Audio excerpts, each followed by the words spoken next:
I'll keep it short. I have a list of questions that I'd like to ask those who seek to disarm the law-abiding citizens of the United States. Why is it that we think guns are cool and sexy in the hands of Kiefer Sutherland and Tom Cruise as they kill people on the silver screen, but they're disgusting and reviling in the hands of a grandfather and his granddaughter while shooting old cans at the gun range? Why do we think the residents of states like Montana feel no need to lock their doors at night, while the residents of places like New York have to barricade themselves into their apartments? How is it that a place like Washington, D.C., with all its comprehensive gun restrictions, has a firearms murder rate of over 12 times more than a state like North Dakota, where gun ownership is through the roof? Why do we feel compelled to repeatedly resist these kinds of statistics? I mean, do we want more crime or do we want less crime? Have we become entirely emotional and hopelessly impervious to fact? Or is there still hope for some logic and intellectual honesty to gain traction? Why is it okay for Michael Moore's personal bodyguards to be permitted to carry guns for his defense, but it's not okay for us to do the same? Why do we feel patriotic when we see a U.S. Marine carrying an M4 carbine in Fallujah, but yet we're disgusted and irritated when we see that same Marine hang a deer rifle in the gun rack in his pickup truck when he's in his hometown? Why do we feel that it's reasonable to station a good guy with a gun at a casino to protect our slot machines, and yet we're outraged at the very suggestion to station good guys with guns to protect our children while they're at school? How much more are our own children to us than money at our favorite casinos? Why are we silent when Eric Holder gets caught illegally sending thousands of AR-15s to drug cartels in Mexico? Yet we gripe amongst ourselves when we see a rancher in Colorado walk out of a gun store with one legally purchased AR-15. Why do we insist on creating safety cushions for psychos around our schools, and then we act surprised when there was no one there that was equipped to stop them? Why do we kick God out of our public schools and then accuse him of abandoning us after these tragedies happen?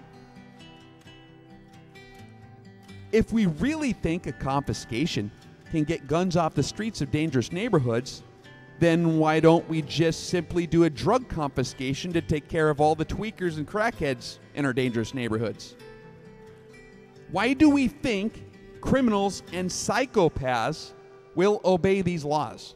Why do we feel the need to disarm good people and yet somehow feel that it's right to turn evil men who kill the grandmothers with hammers loose on the streets to commit even more heinous crimes?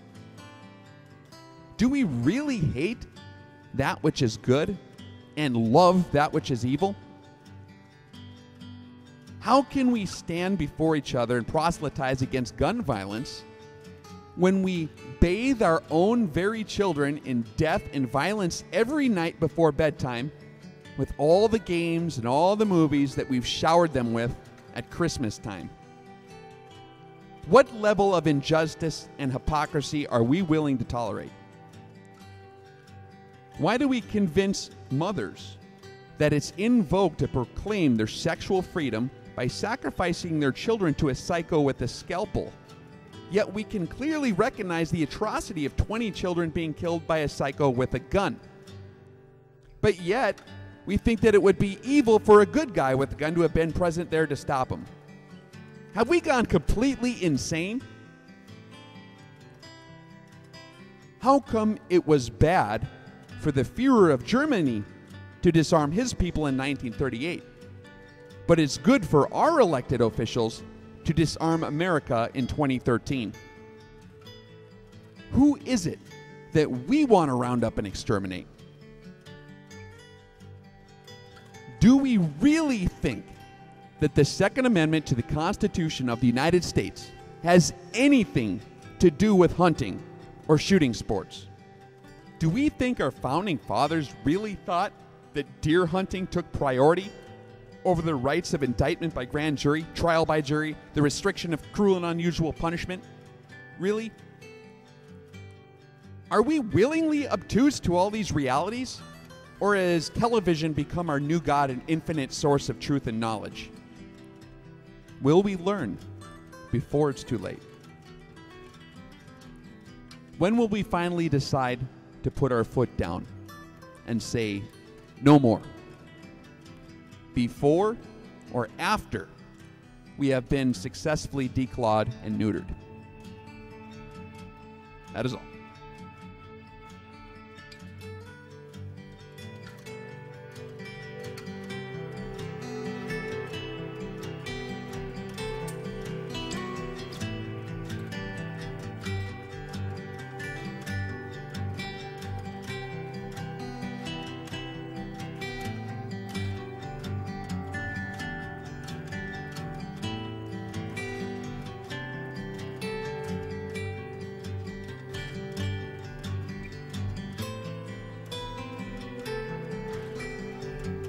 Howdy, Rex here. As much as I hate to get political, and I never thought in a million years I'd do a video on anything to do with politics. I try to kind of vow to stay away from politics.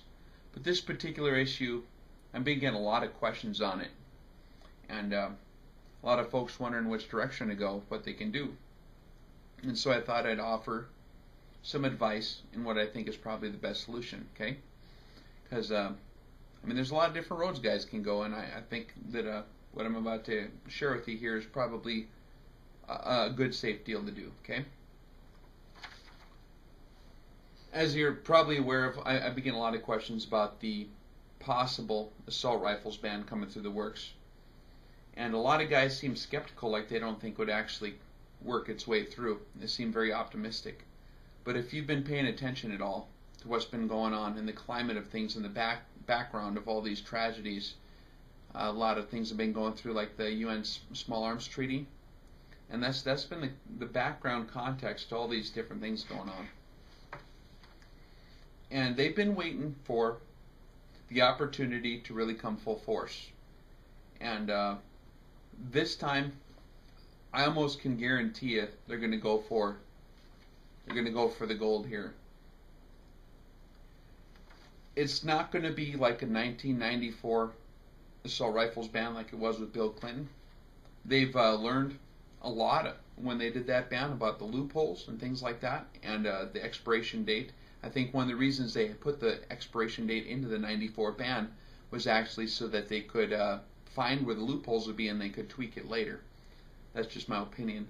But this next one looks like it's going to be a real bad deal, and I'm pretty sure unless the people stand up and become very vocal, that this is going to go through.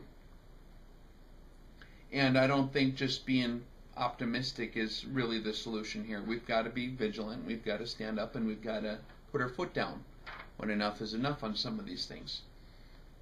So the consequences of not doing anything right here is that beyond this point, if this deal goes through, it's going to become extremely difficult to reverse any of this.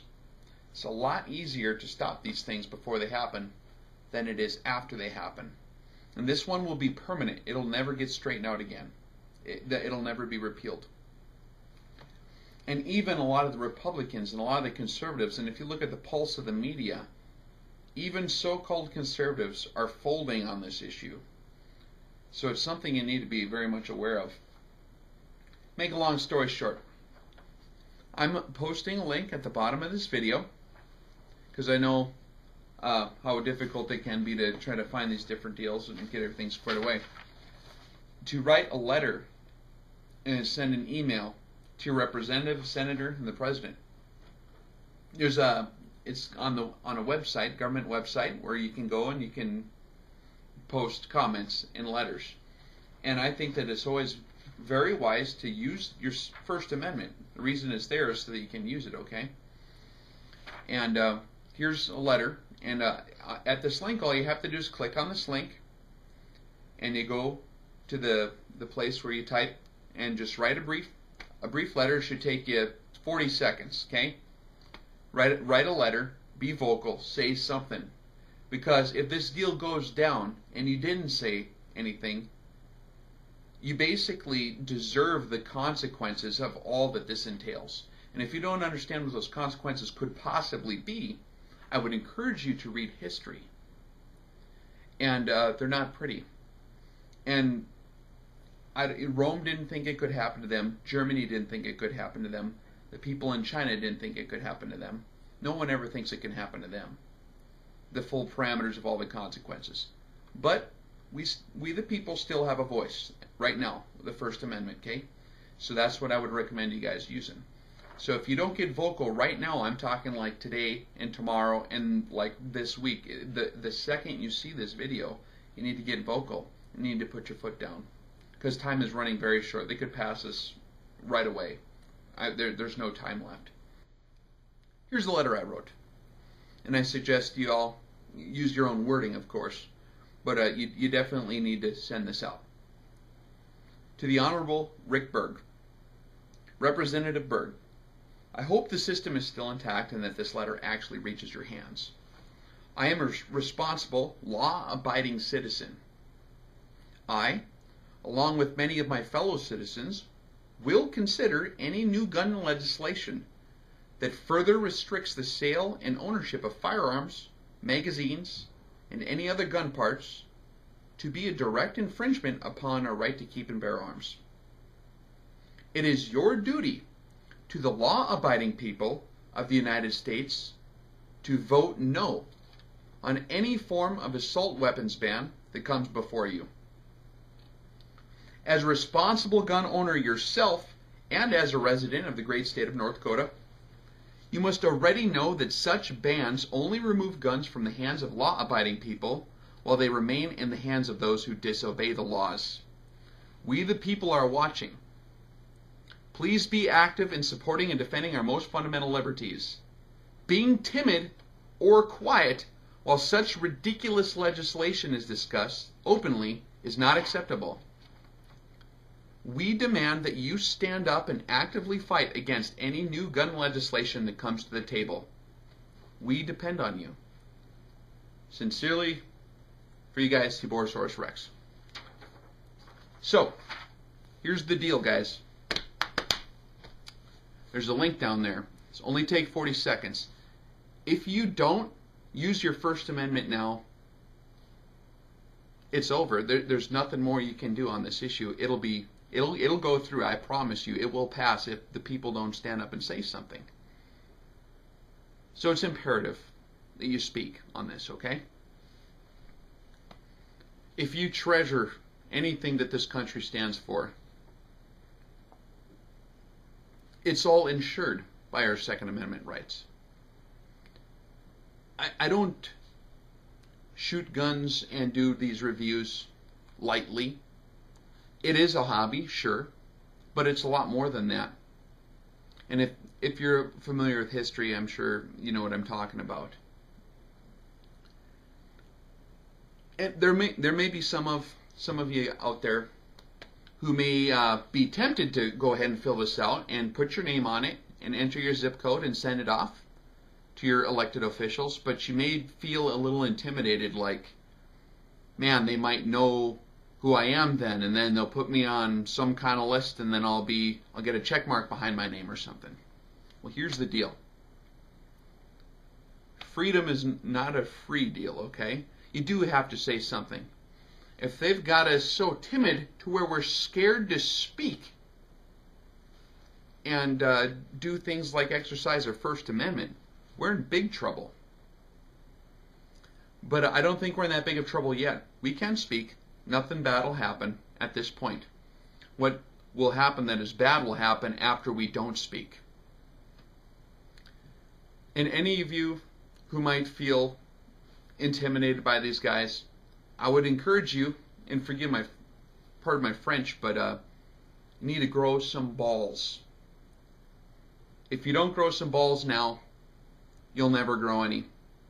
And when the consequences of not speaking up happen someday, you will have traded your liberty for security if you don't have the kahunas for this. You're really not going to be able to take the consequences of not acting. So you need to speak up, exercise your First Amendment. Your elected officials are there to listen to what you have to say. You're the boss. Remind them. Let them know.